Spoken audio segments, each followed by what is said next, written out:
And so part and parcel to the little season and all of this worldwide construction that you've looked into is missing time periods in history. Is that right? Yeah.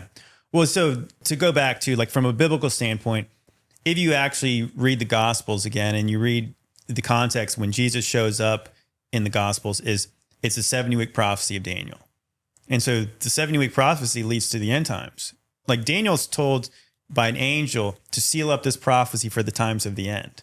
Well, of course, we know now, we've had this book for a long time, so it's kind of weird that he was told to seal it up.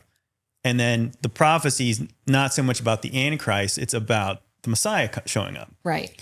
So what dispensationalists do is you have this 70-week prophecy, and so it's seven years per week. So it's 490 years. So it starts with the decree to rebuild the temple.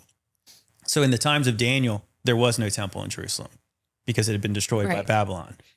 So this is what it's about. So as soon as the emperor of Babylon says, Cyrus, let's rebuild this temple. And I think eventually, it's like Artaxerxes is the one who kind of puts the timeline in process. So then you get to the times of Jesus, which is like the end of the 69th week.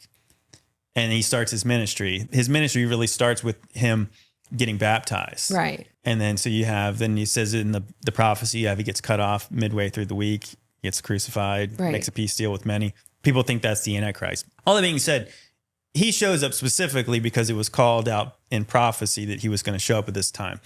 But when you start to read the context of the Gospels, Jesus is telling them that they're not going to taste death until they see him return.